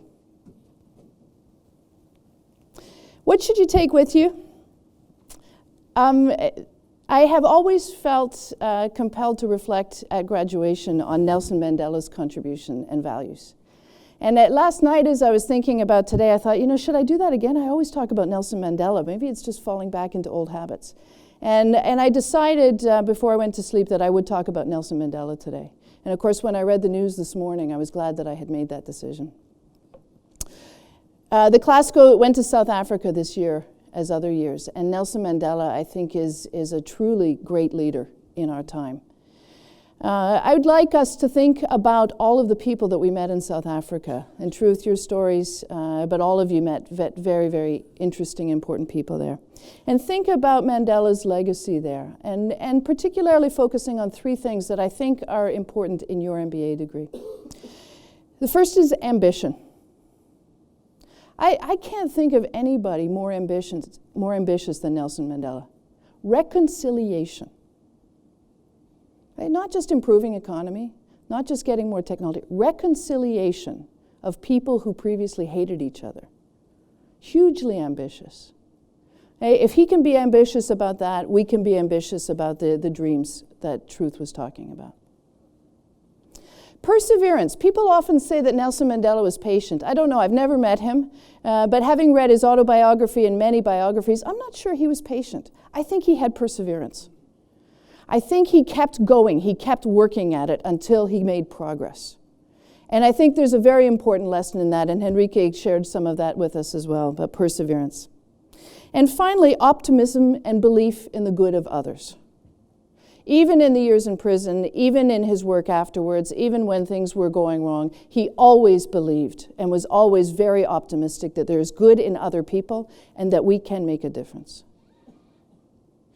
It was suggested to me that we have a moment of silence for Nelson Mandela, and I actually, reflecting on his life and his contributions, I think it's more appropriate to have a moment of celebration for Nelson Mandela. So I'm going to blow the vuvuzela, and you're all going to scream and think about Nelson Mandela, okay? All right, let's do it. Ready?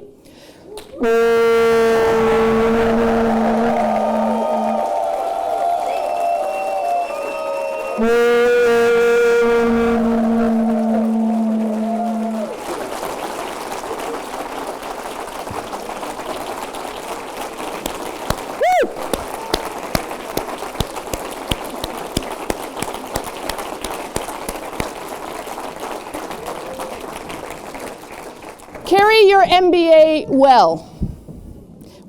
Carry it with you, wear it well, make us proud of you in the impact you have in your businesses, with your coworkers, your families, your communities. In advance, on behalf of all the people whose lives you will touch both directly and indirectly, thank you.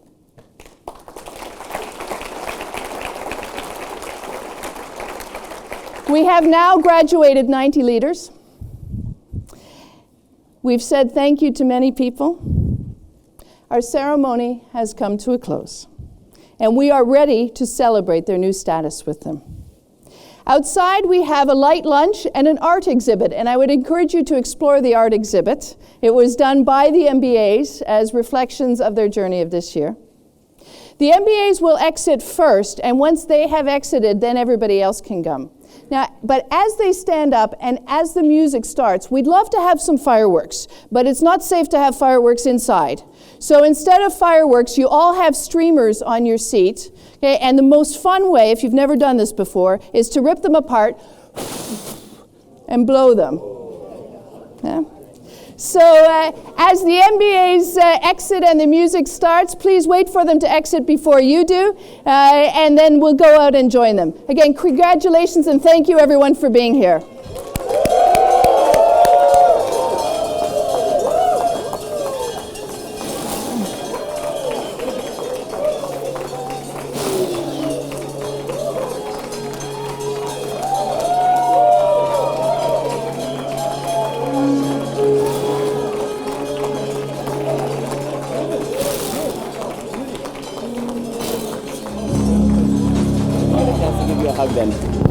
Congratulations, everything.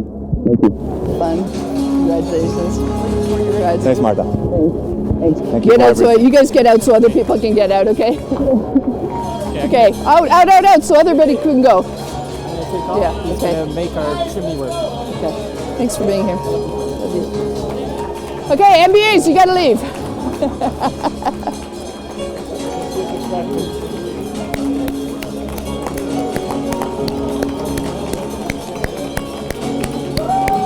I'm so glad you were here. Thank you for coming. I was really hoping you would. Thank you. Is your clock stop now? Midnight. Thank you. Thanks for coming. Of course. Thank you. Thank Well you. done. Thanks for coming. Really appreciate it. It was great. And your robes are gorgeous.